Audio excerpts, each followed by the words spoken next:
Donc aller déposer cette plaque aujourd'hui, c'est d'abord un acte symbolique, hein.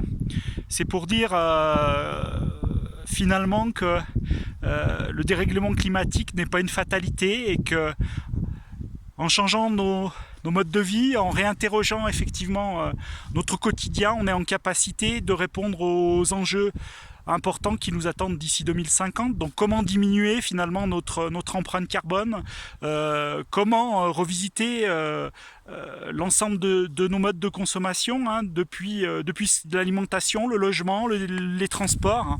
C'est d'abord ça, symboliquement, aller déposer cette plaque, hein, donc pour le feu glacier d'Ariel, hein, puisque nous allons aujourd'hui acter eh bien, la disparition définitive du dernier glacier pyrénéen, le glacier d'Ariel, qui est à proximité du toit de la région Nouvelle-Aquitaine, puisque le sommet de la région Nouvelle-Aquitaine culmine eh bien, au pic d'Ariel notamment, mais il n'y a pas que, hein, c'est surtout le mont Pallas, et donc c'est donc cirque glaciaire effectivement, que jusqu'à une année, les années récentes, on avait encore la possibilité de voir un glacier. Donc je rappelle, hein, donc une zone d'accumulation avec effectivement un déplacement, puis une zone d'ablation, et on sait pertinemment qu'aujourd'hui malheureusement eh bien, ce joyau des Pyrénées néo-aquitain a disparu.